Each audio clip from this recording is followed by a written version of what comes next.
শুভ সকাল বন্ধুরা। সকাল সকাল দেখুন চিংড়ি মাছ নিয়ে হাজির হলাম আপনাদের সঙ্গে একটা নতুন রান্না শেয়ার করার জন্য। এখানে লাগছে নারকেল, লাগছে একটা নারকেল নিয়েছি আমি এখানে। আর এখানে পোস্ত, এক বাটি পোস্ত নেবো। আর পোস্তর মধ্যে 5-6টা লঙ্কা আমি পিষে নেবো একসঙ্গে। তো চলুন তাহলে আস্তে আস্তে শুরু করা যাক রান্নাটা। দেখুন এখানে আমি নারকেলটা কুড়িয়ে নিয়েছি, একটা গোটা নারকেলই কুড়িয়ে নিয়েছি। আর এখানে পোস্তটা পিষে নেবো। তো 5-6টা লঙ্কা দেবো, যেহেতু নারকেলটা মিষ্টি মিষ্টি, ওই জন্য লঙ্কাটা একটু বেশি করেই দেবো। আর এখানে পাতা নিয়েছি, কুমড়ো পাতা। কুমড়ো পাতাগুলো ভালো করে ধুয়ে সিদ্ধ করে নিয়েছি। এই সিদ্ধটা কিন্তু পুরো সিদ্ধ না, আধ কাঁচা সিদ্ধ, জাস্ট এটা নরম করার জন্য। এবার চলুন, এবার সাইডে রেখে দেবো পাতাটা। এবার এখানে আমি একটু ফ্রাই প্যানে তেল দিয়ে চিংড়ি মাছটাকে নুন হলুদ মাখিয়ে ভাজতে লাল করে ভেজে নেবো। তো আমাদের ঘরে চিংড়ি মাছ যদি কাঁচা পাতোড়া করি না, কেউ খেতে চায় না। তাই একদিন আমি এরকম ভেজে, তো কুমড়ো পাতা দিয়ে পাতোড়া করেছিলাম, তো সবার খুব ভাল লেগেছিলো। তাই আপনাদের সঙ্গে, তাই এটার নাম দিয়েছি আমি ভাজা চিংড়ি পাতোড়া। তাই এটা আপনাদের সঙ্গে শেয়ার করছি, আপনারাও করে খাবেন বন্ধুরা, দারুণ টেস্টি হয় এটা। কেউ যদি বেড়াতে আসে, লোকজন বেড়াতে আসে, করে দেবেন, দেখবেন খুব নাম করবে খেয়ে। তো একটা নতুন ধরনের রেসিপি।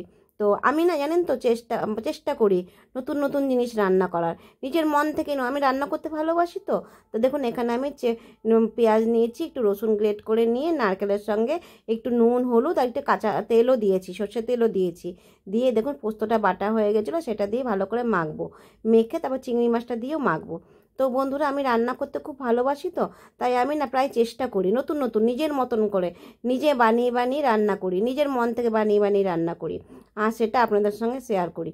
তো আরও অনেক রান্না শেয়ার করব আমি, যখন যেটা ইচ্ছা হয়। মানে রান্না রান্না তো আমার খুবই ভালো লাগে করতে।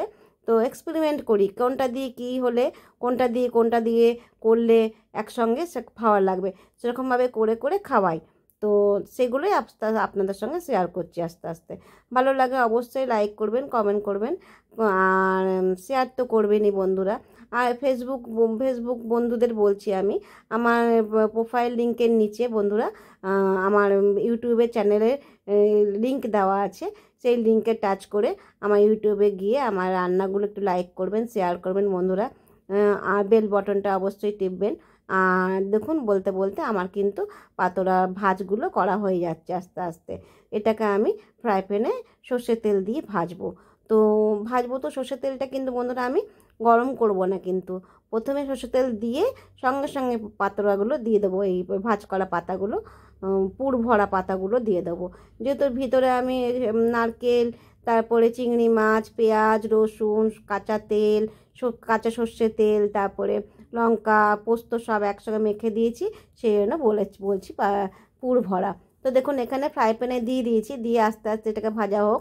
এখানে কিন্তু অনেক টাইম লাগবে, এখানে কম করে 45 মিনিট লাগবে, কারণ পাতাটা একটু নরম হতে লাগবে।